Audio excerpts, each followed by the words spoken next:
قیامت ورځ به د الله حضور ته کسان ورسي دا آخري حدیث درته وایم به دې عمل وکړي د الله حضور ته به کسان ورسي الله جل جلاله د فرشتې په ذریعه اعلان وکړي ولاړ سي د خدای پوره وړي دي ولاړ سي یا هغه کسان چې په دنیا کې مصیبت زده دي دا دې ولاړ سي څو کسان به ولاړ سي دا به د جنت دروازې ته ودرېږي هغه به وایي څه کوي خو در اوس حساب کتاب لا نه دي شوی ته څه کوي وایي زموږ سره الله وعده کړې ده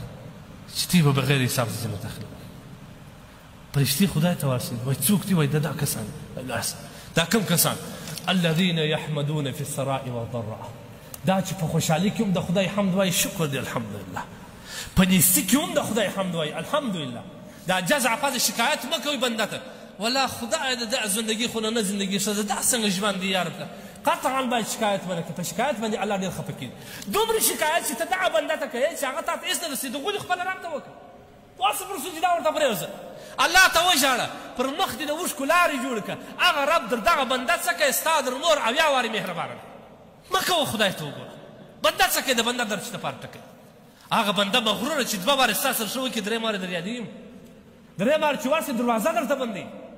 دغه رب دی دروازه اخلاص څومره راځئ راځه څومره غواړئ زه در کوم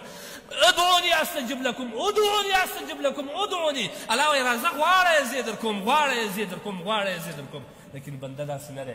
دوه وارې دغه بنده چې څومره قدر ته ورته لرې که دې قسم دې مې خدای زه تجربه در باندې کوم ورسه دا ستا پر اولاد ته څومره قدر لرې درې وارې غوښتنه ځینې وکړه چې بچی دونې پیسې راوړو ویې ازمایه 1000 روپۍ راوړ څلورم وارې کېده درته ووایي چې بابا را کومې خوا کوې څه به کوې بیا رسمات په هغه ورځ دا ستا بچی دا ستا د نسل پیدا بچی لیکن ورشه رب ته په یوه ورځ کې اویا وارې وغواړه دغه رب په خوشحالي کېږي دا هغه دربار دی دا په غوښتنو نه کمیږي دا هغه دربار دی دا د ناامیدۍ دربار نه دی دا د امید دربار دی دا پراخ دربار دی هغه بنده ته خوله کږه وږه کوې راسه و دې ته کښېنه دا عرب ته کښېنه دې ته لاسونه پورته کړه اودس وکړه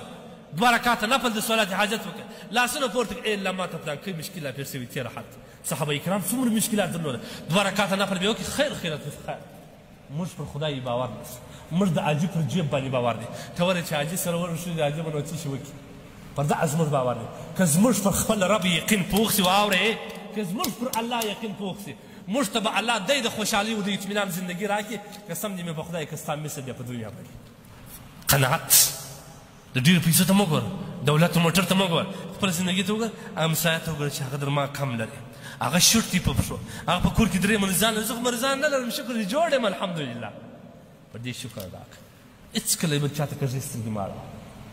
کږې سترګې مه اړوه الله به درڅه خوشحاله وي استغنا په دین کې ډېره سودې ده هغه صحابه کرام چې دومره دولت یې نه درلوده په یوه وار باندې دومره مسکینان سول چې د ماښام پر ګوله حیران محمد رسول الله ما درته ویل چې د ټولو سالار دی د ټولو عظیم شخصیت دی د مځکې پر سر د ده په کور کې عایشه رضی الله عنها وایي زما دې په خدای قسم یې که په څلوېښت ورځو په کور کې ورلګېدل نو موږ د هغه علاوه په کار نه ده قناعت وکړه په وچې ډوډۍ قناعت